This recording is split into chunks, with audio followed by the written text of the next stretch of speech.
friends, welcome to Raji's Vlogs. ഇന്ന് നമ്മൾ വീണ്ടും നമ്മുടെ ഫോട്ടോഗ്രാഫി ബിഗിനർ ട്യൂട്ടോറിയൽസിലേക്ക് തിരിച്ചു പോവുകയാണ്. ഇന്നത്തെ ട്യൂട്ടോറിയലിൽ നമ്മൾ നോക്കുന്നത് എന്താണ് അപ്പർച്ചർ പ്രയോറിറ്റി മോഡ് എന്നാണ്.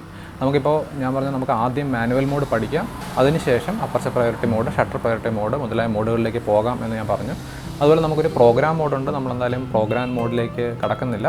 മീൻസ് അത്രയും യൂസ്ഫുൾ ആയിട്ടൊരു മോഡായിട്ട് എനിക്ക് തോന്നിയിട്ടില്ല. അതുകൊണ്ടാണ് എന്തായാലും നമുക്ക് ഷട്ടർ പ്രയോറിറ്റിയും അപ്പർച്ചർ പ്രയോറിറ്റി മോഡും നോക്കാം. അപ്പർച്ചർ പ്രയോറിറ്റി മോഡ് എന്ന് പറഞ്ഞാൽ നിങ്ങൾക്ക് ക്യാമറയുടെ മുകളിലൊരു ഡയലുണ്ട്. AV എന്ന് പറയുന്നൊരു സിമ്പിളാണ് ക്യാനോൺ ക്യാമറകളിൽ കാണാൻ സാധിക്കുന്നത്. അപ്പോൾ നമ്മൾ AVയിലേക്ക് ചേഞ്ച് ചെയ്ത് കഴിഞ്ഞാൽ നമ്മുടെ ക്യാമറ അപ്പർച്ചർ പ്രയോറിറ്റി മോഡിലേക്ക് പോകും. അപ്പോൾ എന്താണ് aperture priority mode? Aperture priority mode എന്ന് പറഞ്ഞാൽ നമ്മുടെ ക്യാമറയിൽ നമ്മൾ കൺട്രോൾ ചെയ്യുന്നത് അപ്പർച്ചർ മാത്രമായിരിക്കും. ബാക്കി കാര്യങ്ങൾ ക്യാമറ ഓട്ടോമാറ്റിക്കായിട്ട് ഹാൻഡിൽ ചെയ്യും.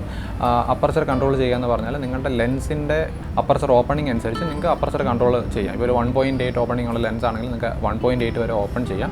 അതിനനുസരിച്ച് ഷട്ടർ സ്പീഡ് ക്യാമറ കോമ്പൻസേറ്റ് ചെയ്തോളൂ. നമ്മളപ്പോൾ ഷട്ടർ സ്പീഡിനെ കുറിച്ച് വറി ചെയ്യേണ്ട അപ്പർച്ചർ പ്രയോറിറ്റി മോഡിലിട്ട് കഴിഞ്ഞാൽ.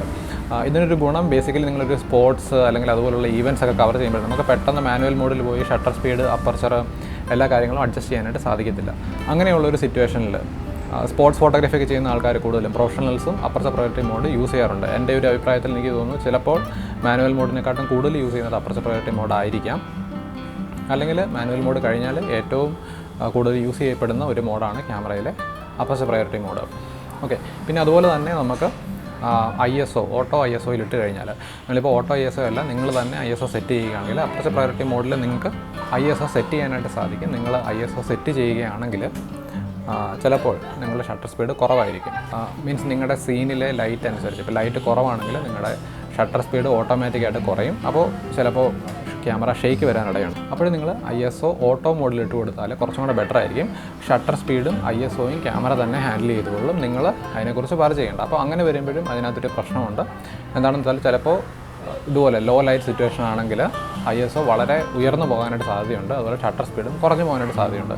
ഇത് രണ്ടും നിങ്ങൾക്ക് ഒരു മിഡ് റേഞ്ച് ക്യാമറ മുതലുള്ള ക്യാമറകളിൽ സെറ്റ് ചെയ്യാൻ സാധിക്കും. എൻട്രി ലെവൽ ക്യാമറയിൽ നിങ്ങൾ നോക്കുക. ഞാൻ എൻട്രി ലെവൽ ക്യാമറ നോക്കിയിട്ടില്ല, അതുകൊണ്ടാണ്. അപ്പോൾ നമുക്ക് മിനിമം ഷട്ടർ സെറ്റ് ചെയ്യാനുള്ളൊരു ക്യാമറ സെറ്റ് ചെയ്യാനുള്ളൊരു ഓപ്ഷൻ നമ്മുടെ ക്യാമറയിലുണ്ട്. അപ്പോൾ നിങ്ങൾ മിനിമം ഒരു 1/100 അല്ലെങ്കിൽ 1/200 ഒക്കെ സെറ്റ് ചെയ്ത് കഴിഞ്ഞാൽ നിങ്ങളുടെ ക്യാമറയിലെ ഷട്ടർ സ്പീഡ്, നിങ്ങൾ അപ്പർച്ചർ പ്രയോറിറ്റി മോഡിൽ ഷൂട്ട് ചെയ്യുമ്പോൾ ഷട്ടർ സ്പീഡ് ഇതിന് താഴേക്ക് പോകത്തില്ല. അപ്പോൾ നിങ്ങൾക്ക് ക്യാമറ ഷെയ്ക്ക് അല്ലെങ്കിൽ ക്ലിയർ അല്ലാത്ത പിക്ചേഴ്സ് നമുക്ക് ഒഴിവാക്കാൻ സാധിക്കും. അതുപോലെ തന്നെ ISO കൂടി പോകാതിരിക്കാനായിട്ട് നമുക്ക് മിനിമം മുതൽ മാക്സിമം ISO വരെ സെറ്റ് ചെയ്യാനുള്ളൊരു ഓപ്ഷനുണ്ട്. അത് സെറ്റ് ചെയ്ത് കഴിഞ്ഞാൽ നിങ്ങളുടെ ക്യാമറയിൽ ISO ഒരു പർട്ടിക്കുലർ ISOയ്ക്ക് മുകളിലേക്ക് പോകത്തില്ല. ഇത്രയും കാര്യങ്ങളാണ് അപ്പോൾ അപ്പർച്ചർ പ്രയോറിറ്റി മോഡിനെ കുറിച്ച് പറയാനുള്ളത്. പഠിക്കുമ്പോൾ നിങ്ങൾ മാനുവൽ മോഡിൽ തന്നെ ഷൂട്ട് ചെയ്യുക. അത് കഴിഞ്ഞാൽ നിങ്ങൾക്ക് അപ്പർച്ചർ പ്രയോറിറ്റി മോഡിലേക്ക് നീങ്ങാം. അപ്പർച്ചർ പ്രയോറിറ്റി മോഡിൽ തന്നെ ഷൂട്ട് ചെയ്യണം എന്ന് പറയുന്നില്ല. ഞാൻ ഇപ്പോഴും യൂസ് ചെയ്യുന്നത് മാനുവൽ മോഡ് തന്നെയാണ്. കുറച്ചും കൂടെ കംഫർട്ടബിൾ എനിക്ക് അതായിട്ടാണ് തോന്നുന്നത്, നമ്മൾ സ്ഥിരമായിട്ട് യൂസ് ചെയ്യുന്നതുകൊണ്ട്.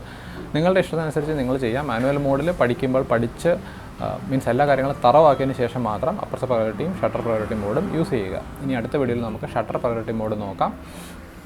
വീഡിയോ കണ്ട എല്ലാവർക്കും നന്ദി. ചാനൽ സബ്സ്ക്രൈബ് ചെയ്ത എല്ലാ ആൾക്കാർക്കും നന്ദി. അതുപോലെ തന്നെ നിങ്ങൾ ചാനൽ സബ്സ്ക്രൈബ് ചെയ്തിട്ടില്ലെങ്കിൽ ഫോട്ടോഗ്രാഫി പഠിക്കാൻ താല്പര്യമുണ്ടെങ്കിൽ, അതുപോലെ ചെറിയ എഡിറ്റിംഗ്, ഫോട്ടോഷോപ്പ്, ലൈറ്ററും ഒക്കെ പഠിക്കാൻ താല്പര്യമുണ്ടെങ്കിൽ ചാനൽ സബ്സ്ക്രൈബ് ചെയ്യാം.